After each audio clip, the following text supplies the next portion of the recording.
You're listening to the Broken Havoc podcast on YouTube, where we discuss everything in and outside of the squared circle. Make sure to like and subscribe for more content, and as the frickin' referee would say, ring that damn bell for more notifications.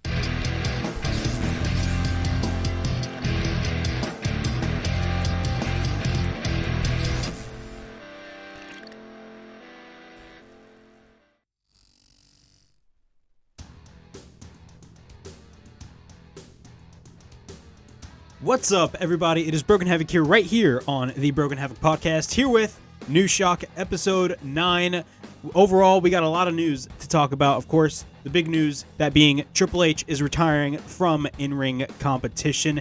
MJF and Tony Khan have issues after an interview that MJF had with Ariel Helwani. We also got Shane McMahon being scheduled for WrestleMania 38. AEW has an interest in signing Toni Storm, which, spoiler alert, she's already signed because I'm filming this right after Dynamite, and the Dynamite review will be coming tomorrow right here on the channel. We got the title for the upcoming AEW video game as well, and the Steiner Brothers are inducted into the 2022 WWE Hall of Fame. So we got all of this news to talk about right here on episode 9 of New Shock. But before I get on with all of this news, make sure to like and subscribe to the Broken Havoc podcast right here on YouTube, in which we discuss everything in and outside of the squared circle. Make sure to like and subscribe for more content, and as the freaking referee would say, ring that damn bell for more notifications. Also, the Broken Havoc podcast is now in audio format. So right now, the Broken Havoc podcast is also available on Apple Podcasts, Spotify, Anchor, and Google Podcasts. So if you guys want to check out the podcast on audio form, they're available on those platforms as well. All right, let's get to with the news. There's not really a lot of news this week, but of course, this week is a big week, mainly because of the fact that this weekend, I should say, is WrestleMania. And WrestleMania, of course, is the biggest wrestling show of the year. We got a lot of stuff happening on Friday as well. Like, there's a lot of shows happening. We got Rampage, SmackDown, Ring of Honor's Supercard of Honor show, which will have FTR taking on the Briscoes for the Ring of Honor World Tag Team Championships. I believe Impact has their Multiverse of Matches show as well. There's a lot of shows happening on Friday. Also, we got the Hall of Fame, which is going to be airing immediately after SmackDown. So, again, there's a lot of stuff going on. But in our top story, we got Triple H announces his in-ring retirement from pro wrestling. Triple H went on ESPN's First Take with Stephan A. Smith, and he talked about his experiences. And, of course, we all know Triple H suffered a heart condition. I believe it was a heart attack that he suffered earlier last year. Not early last year. It was late last year, I believe. It was a couple of months ago. But Triple H announced on Stephan A. Smith that he's no longer going to wrestle again, which, if you really look at it in retrospect, it's kind of, it makes sense for him not to wrestle again, mainly because of the fact that he hasn't been wrestling a lot. Like, I think his last match was with Randy Orton. I believe it was Super Showdown back in 2019. Correct me if I'm wrong. But yeah, man, Triple H he announces his in-ring retirement. What are my overall thoughts on this? Triple H is arguably one of my favorite wrestlers of all time. My very first introduction to Triple H was back in 2011, and I remember, it was 2/21/11. Now that I believe that was the hype package that they were hyping up for weeks for the Undertaker's return. And 2/21/11 happened, and the Undertaker came out. And after the Undertaker's entrance, Triple H came out, and he of course came out to the game by Motorhead. It was such a badass entrance. He came out with the water and all that stuff. And you not imagine how many times I did that water spit. Like, bro, that water spit by Triple H is arguably like my favorite. Like, Triple H, arguably in my opinion, has one of the best entrances in the history of the business. But yeah, man, Triple H, again, as I stated earlier, he's one of my favorite wrestlers of all time. One of my favorite matches with Triple H was, of course, the Hell in a Cell match that he had way back in 2012 against The Undertaker at WrestleMania 28. Of course, that was dubbed the end of an era with Shawn Michaels as the special guest referee. His matches with Shawn Michaels himself. Shawn Michaels and Triple H had a fantastic feud, of course. They spawned literally my favorite SummerSlam match of all time, Triple H versus Shawn Michaels in a non-sanctioned match at SummerSlam 2002. Again, Triple H had some awesome-ass feuds. Not only that, Triple H was the head of literally, arguably, my favorite faction of all time, Evolution. Evolution, of course, consisted of Triple H, Randy Orton, Batista, and the Nature Boy, Ric Flair. It was the past, present, and the future. And it was basically a 2000s version of the Four Horsemen. Like, literally every single decade, there's always a different iteration of the Four Horsemen. Like, of course, in the 80s, you had your original Four Horsemen. In the 90s, WCW had the Four Horsemen with, I believe, Dean Malenko, Chris Benoit. I believe Steve Mongo McMichael as well was part of it. And, of course, in the 2000s, you had Evolution. Early 2010s, you can't say the Fortune faction in TNA, but well, let's not talk about that. And, of course, you have the Pinnacle now. But Evolution was really like the true successor, in my opinion, to the Four Horsemen.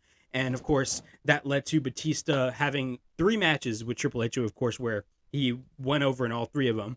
And then, of course, they wrestled later on in 2019, which I attended at WrestleMania 35. But, again, Triple H is arguably one of my favorite wrestlers of all time. I mean, a lot of people, he did, a lot of people always say that, he always buried people and all that stuff. And yeah, you can say that. I mean, the Reign of Terror documents that, but I'm that type of person that like literally like I kind of have a soft spot for the Reign of Terror. The reason why I say that is because like I'm just a fan of Triple H. Triple H is again one of my favorite wrestlers of all time. So it was pretty obvious that he was gonna announce his retirement. But what a career that this guy had, man. Arguably, Triple H is, I mean, he's already a Hall of Famer, but he was inducted with DX. 100% I see him being inducted on his own in the WWE Hall of Fame because he deserves it. Triple H is arguably one of the best in the WWE. And if you really look at it in retrospect, Triple H was somebody that never left. He was always a WWE lifer. Of course, he started his career out in WCW as Terror Rising, but when he went to the WWF, he was Hunter Hearst Helmsley, and then he became Triple H. And then all that type of stuff. Of course, he had the DX stuff before he became the Game.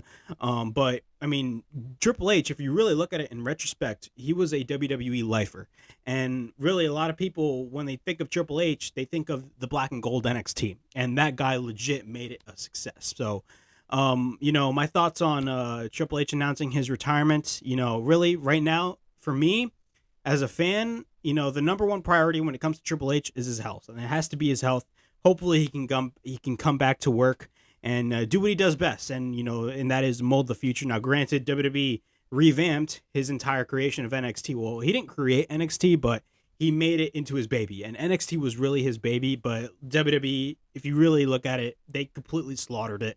But yeah, man, Triple H. Hopefully he gets back.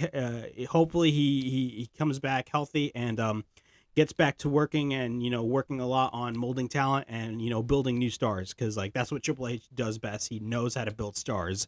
And we've seen that in the black and gold NXT. So, hopefully Triple H can get back to, working mode. And, yeah, those are my thoughts on Triple H's in-ring retirement. In another story, we got the Steiner Brothers. Yes, the Steiner Brothers are going to be inducted into the 2022 WWE Hall of Fame. The Steiner Brothers join The Undertaker, who is, of course, the lead inductee in the Hall of Fame this year, Vader, and Queen Sharmell. And honestly, I'm excited. Now, Brad Shepard reported that the Steiner Brothers will be inducted into the Hall of Fame this year. He was the one that broke the story. But overall, what are my thoughts on the Steiner Brothers being inducted into the Hall of Fame? Overall, I'm excited, and that is only for one reason. And that is for Scott Steiner to have his live microphone at the Hall of Fame. And it's kind of weird how WWE actually pulled this off, mainly because of the fact that Scott Steiner, over the past how many years now, has been completely outspoken about the WWE. Of course, his last WWE run was back in 2003. I believe he debuted in late 2002, and then, of course, got completely buried, and he had terrible matches with Triple H. But then after that, he had a run in TNA, and that's where the famous math promo happened. But definitely, I feel like one of the reasons why the Steiner Brothers are going to be inducted into the Hall of Fame this year is mainly because of Braun Breaker and the success that Braun Breaker is having, because guaranteed Braun Breaker is going to be a star. And I'm definitely excited to see where he goes in the near future. But definitely, Braun Breaker is going to be the one that's going to induct his father, Rick Steiner, and his uncle, Scott Steiner, into the Hall of Fame. And honestly, again, the Steiner Brothers were one of the best tag teams in the 90s. But again, I'm more familiar with Scott Steiner because Scott Steiner is arguably like the funniest man alive. And whenever that guy has a live microphone, He will go off script. He do not care. But I'm definitely excited, and I'm happy for the Steiner Brothers. Congratulations to the Steiner Brothers for being inducted into the 2022 WWE Hall of Fame. AEW, they filed a trademark for a title for their upcoming video game. Of course, the AEW video game is still currently in development. WWE 2K22 actually recently came out a couple of weeks ago, and a lot of people are actually praising the game. Now, I'm not that much of a gamer myself, but I heard I played a little bit of the 2K games. I have 2K15, 16, and 17, and to be quite honest, my experience was pretty shit. Number one, the 2K games to me are kind of boring, and they're kind of really tough because I grew up with the SmackDown versus Raw games, and I'm not really that familiar with video games. Like I play video games, but I'm just a casual gamer. But I grew up with the SmackDown versus Raw games, and to be quite honest with you, I had more fun playing the SmackDown versus Raw games than the WWE 2K games. But I'm definitely excited for this AEW game, mainly because of the fact that the video game is actually going to be an arcade-style game. It's not going to be a simulation game, kind of like what the 2K games are, because the 2K WWE games are a simulation style of a game, and they use that engine. The AEW game is going to actually use older engines from the No Mercy games, from the late 90s, so like WCW/NWO Revenge, WWF No Mercy, all that type of stuff. So they're going to be using that old engine, and they're going to mold it for the AEW game. Now, recently they filed a trademark for AEW Fight Forever. Now, I actually expected the game to be called... Now, we don't know if this is actually going to be the official title for the game, because I expected the game to kind of like go for like either AEW Rampage, because you guys know WWE had the SmackDown series, which they started off with the original SmackDown, and later on they went to Shut Your Mouth. Well, I believe it was SmackDown 2, and then they went to SmackDown Shut Your Mouth, and then they went to Here Comes the Pain, and then they transitioned it to SmackDown versus Raw. I expected AEW to be like, have the title of the game to be called like AEW Rampage or something like that. Like name it after either a pay-per-view or they're one of their weekly shows. But they're calling this game AEW Fight Forever, and the trademark is intended for use with downloadable game software. So this is definitely a sign for this game to actually be like the title, AEW Fight Forever. So that is the title for, most likely the title for the AEW video game. In our next story, and I'm going really fast right now, mainly because of the fact that there's not a lot of news this week. AEW has a tremendous amount of interest on a former WWE star, and that being Toni Storm. Now, I'm filming this right after Dynamite this week, and the story is Toni Storm is officially All Elite, and she qualified for the Owen Hart tournament. And, Fightful Select reported or confirmed that AEW talent has a tremendous interest in Toni Storm joining the company, to the extent that many talent expects her to join the company straight away, which, spoiler alert, she did already by beating the Bunny in a qualifying match for the Owen Hart Foundation tournament. So congratulations, Toni Storm is officially All Elite, and overall, this is great for Toni Storm. I feel like, Toni Storm, I was not really that familiar with her. Now, I know she did have a really memorable run with the NXT UK Women's Championship. And then, of course, she made it to the main roster, I believe it was last year, and she did not have a good run whatsoever. I believe she came up during the draft. I believe so. I think it was after the draft, and she hasn't, they announced her, but she barely made her debut until a couple of weeks after, or a couple of months after, I believe. And then, of course, she had that feud with Charlotte Flair, which made Toni Storm look absolutely horrible, by the way.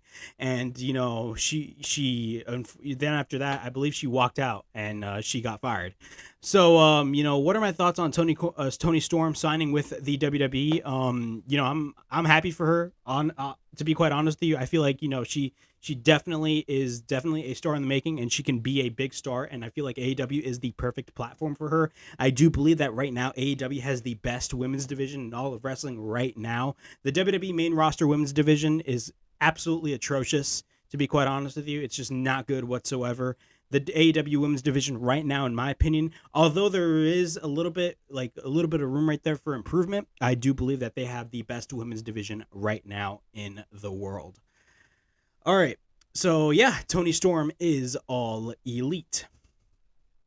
In our next story, we got Tony Khan having complex discussions with WarnerMedia for a potential AEW streaming service. Now, as you guys all know, Tony Khan has purchased Ring of Honor. He purchased Ring of Honor, I believe it was the day of Dynamite, of the Dynamite before Revolution.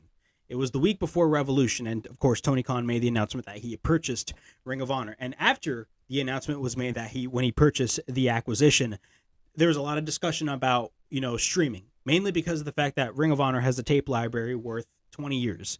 And, that gives AEW a chance to put their content on a streaming platform. And, of course, Tony Khan was recently talking about that. So Tony Khan, and I'm reading this from Ringside News. The majority of the stories that I'm reading are from Ringside News, and the links are going to be in the description below. Tony Khan recently appeared on Strong Style Live. There, the AEW boss talked about the acquisition of Ring of Honor and how the discussions are going about a streaming platform. Khan said that he has a lot of complex discussions with WarnerMedia about where AEW's library will eventually end up. And I quote, this is a quote by Tony Khan, "I don't have an update on where the content will live exactly yet, but I know that eventually we'll get it figured out. We're talking to WarnerMedia all the time, and these are very complex and important conversations to have. But I think everybody is aligned and wants to do the same thing, which is make the fans happy and give the fans access to the great wrestling they want to watch." End quote. So definitely 100%. Where does this lead to? Of course, Tony Khan is still in talks with WarnerMedia. The most likely streaming platform that AEW is going to go on is going to be HBO Max because it makes the perfect sense. Right now, the AEW pay-per-views in the US are airing on Bleacher Report Live, which is not really that good of a streaming service, to be quite honest with you. And internationally, they're airing on Fight TV. Usually a lot of independent wrestling. Ring of Honor is airing their Supercard of Honor. They air the majority of their pay-per-views on Fight TV. I believe Impact as well airs their pay-per-view on Fight TV. Their pay-per-views, they're major, I should say. They're major pay-per-views on Fight TV, and they're like B-level pay-per-views on Impact Plus. But yeah, it makes total sense for AEW to have a streaming deal with HBO Max. I feel like no other streaming service, is going to have AEW. HBO Max makes the perfect sense because of the fact that HBO Max is a WarnerMedia is a WarnerMedia property. And not only that, you can literally not only add AEW content there, but of course the Ring of Honor content there. And it has the potential to be huge. Now, granted, Ring of Honor, it has a 20-year history, and you can literally have a bunch of classic matches with CM Punk, Bryan Danielson. Not only that, it has the potential on, your AEW possibly getting into the documentary game. And I, for one, was one of those people who advocated for AEW to have, start doing documentaries. And since they now own Ring of Honor, they can literally do a documentary on Ring of Honor itself and literally pave the way for people to actually watch these old matches and promote their content going on HBO Max, where they can promote it by airing, promo packages of guys like CM Punk and Bryan Danielson. They can promote it and market it as, hey, you guys want to watch the beginning of CM Punk and Bryan Danielson? Subscribe to HBO Max so you can watch the classic matches that Bryan Danielson, Adam Cole, CM Punk, all those guys had in Ring of Honor. So there's a lot of possibilities right here, and the most likely streaming service for AEW right now is 100% HBO Max. And I definitely do see an announcement happening maybe in the next couple of months. I do not know. This is just me speculating. I'm just pulling stuff out of my ass right now.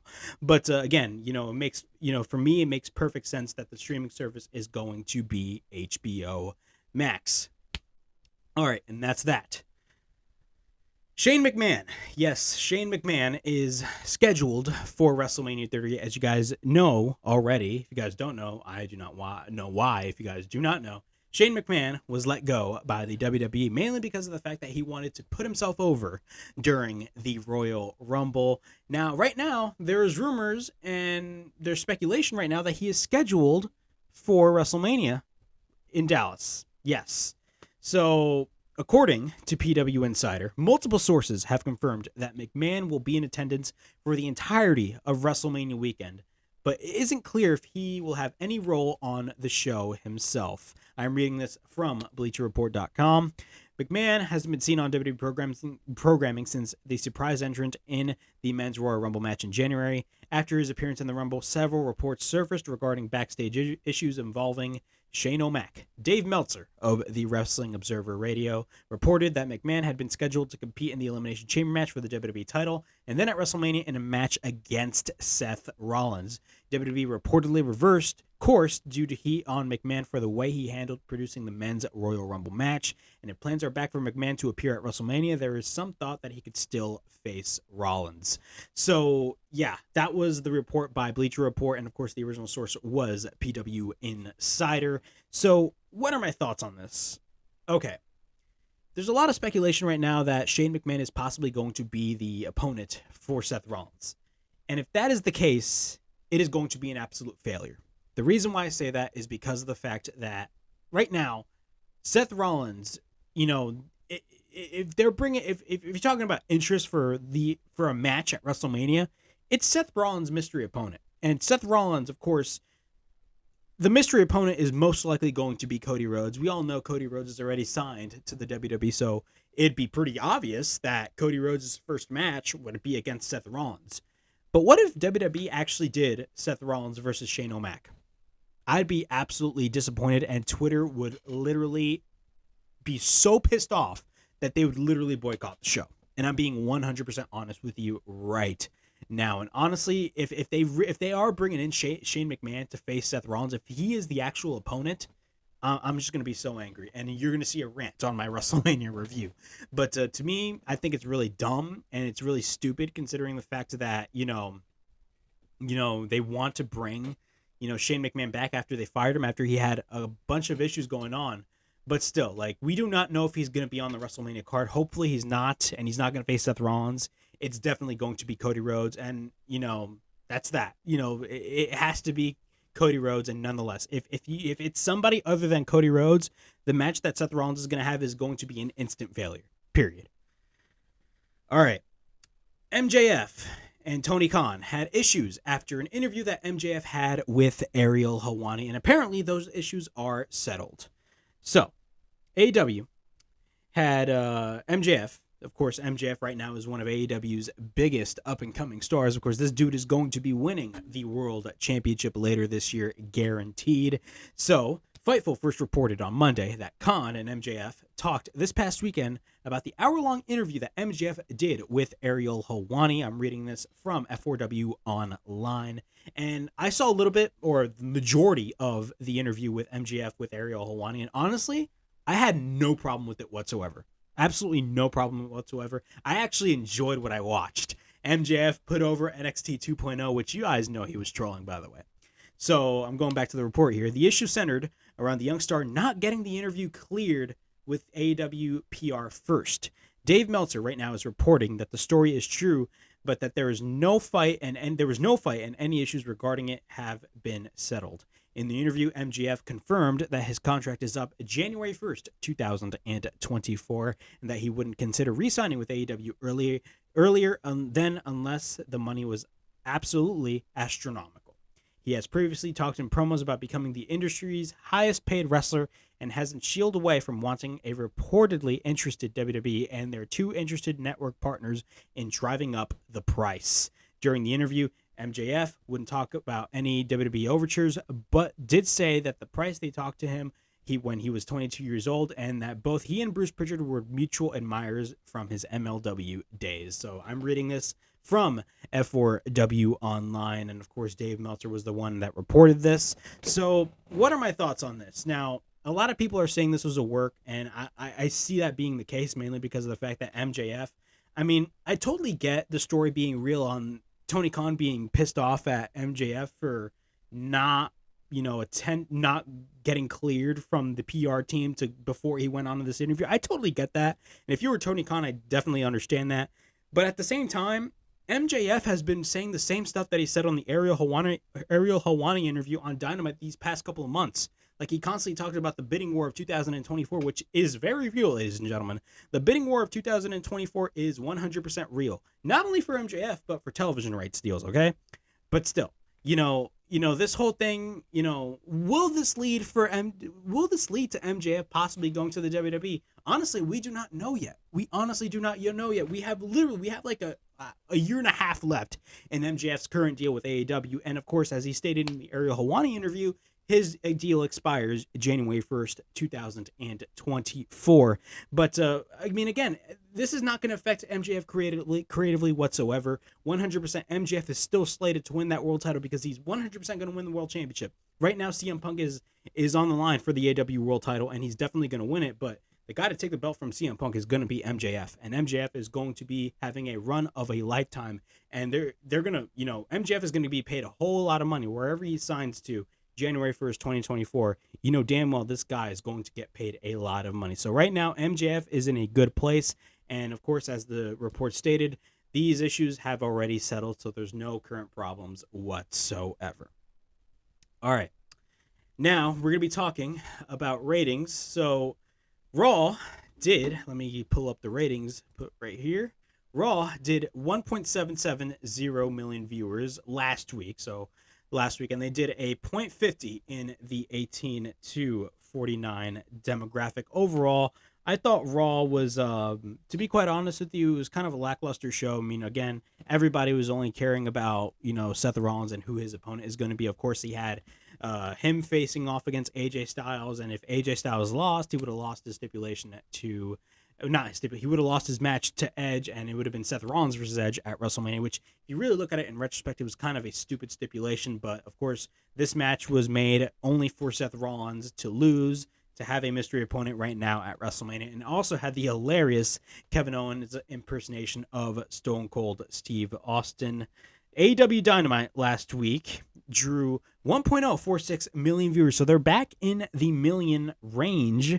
This is up 5.34% from last week's, or the previous week's, I should say, St. Patrick's Day Slam, which drew 993,000 viewers, and they drew a 0.41 rating in the key 18 to 49 demographic, according to Show Buzz Daily. Overall, I definitely enjoyed Dynamite. It was a good show. The matches were really good, and this week's Dynamite was absolutely awesome as well. I really enjoyed this week's Dynamite as well.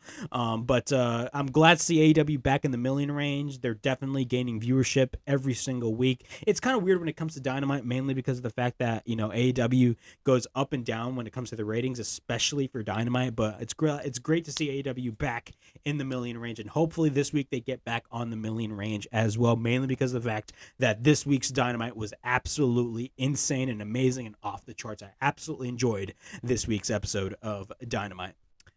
SmackDown draws the lowest key demo rating of the year, but the viewership is still up from the previous week, I should say. So Friday's live edition of WWE SmackDown drew an average 2.180 million viewers on Fox, according to Show Buzz Daily. The final number is up 1.54% from the previous week's final viewership of 2.147 million viewers. Then Friday SmackDown drew a 0.49 rating in the key 18 to 49 demographic. Overall thoughts, I didn't finish watching SmackDown. I'm glad I didn't, mainly because of the fact that SmackDown is such a crappy show, and I saw a clip of that botched promo by Ronda Rousey, and it did not come off really well. That's all I got to say about that. AEW Rampage drew 425,000 viewers and a 0.14 in the 18 to 49 demographic, which overall, that is not good whatsoever. Rampage, I have to say this about Rampage, and this is coming from somebody that actually likes Rampage. Rampage is not a bad show. Rampage is not a bad show whatsoever, but the time slot, it's airing at 10 o'clock on TNT. And if there was a basketball game, like I remember a couple of weeks ago, in which Rampage had, was preempted like an hour, after, an hour and a half after an NCAA March Madness game, it got a really low rating. And to me, I feel like Rampage, as much emphasis that AEW is putting on Rampage, and I'm glad that they're doing it, Rampage needs to move nights, and they need to move nights on a better time slot. They just have to, in my opinion. It just makes the perfect sense for them to do that. And hopefully later this year they will think about it and possibly move time slots on TNT, because of the fact that, again, I just feel like it's, the 10 o'clock time slot really affects the audience as well, in my opinion. I feel like you should put put Rampage on a Saturday night, maybe at 7 o'clock or something, or 8 o'clock. Who knows? It depends. But to me, I feel like Rampage should move nights. But overall, I thought this past week's Rampage was really good. Of course, we had Lance Archer taking on Dustin Rhodes in a really good match. Swerve Strickland was in action as well. I believe he faced Ricky Starks. correct me if I'm wrong. I haven't watched. I did watch Rampage, but it was a week ago, and I completely forgot. But he faced Ricky Starks in a damn good match. But overall, I thought Rampage was a good show. It's just my only gripe with it is, some parts of Rampage I really enjoy, and I enjoy Rampage for the most part. But even though it is a taped show, it gives you the sense that this is a taped show, and even if you do have a taped show, I just do feel like you should, try to create the illusion that it's a live show. And I think that's what AEW really needs to do with Rampage. But that is just me. But Rampage drew 425,000 viewers and a .14 in the 18 to 49 demographic. But yeah, that was News Shock. Overall, of course, there was not a lot of news stories that I covered, but I covered the big stories, of course, Triple H retiring, MJF and Tony Khan, those quote-unquote issues, Shane McMahon being scheduled for WrestleMania 30, all those news stories. Of course, this is going to be a big week in wrestling this week. Of course, we got WrestleMania this weekend. Friday, there's a lot of stuff going on. We got SmackDown, Rampage, the Hall of Fame, ROH's Supercard of Honor, which is the first Ring of Honor event under the AEW umbrella, which I will be watching. I'm not going to be reviewing it, but I will be watching it. But of course, we got the Dynamite review, which I will be uploading tomorrow right here on the channel. Also, I got my WrestleMania predictions that's going to happen on Friday as well. And of course, Saturday we got WrestleMania Night 1, Sunday WrestleMania Night 2, and I'm going to be giving you guys my review for WrestleMania on the weekend. So yeah, that is New Shock episode 9. Please like, subscribe, comment down below, push that bell for notifications, and be on the lookout for more videos right here on the Broken Havoc podcast, right here on YouTube. But as always, it is Broken Havoc, signing out.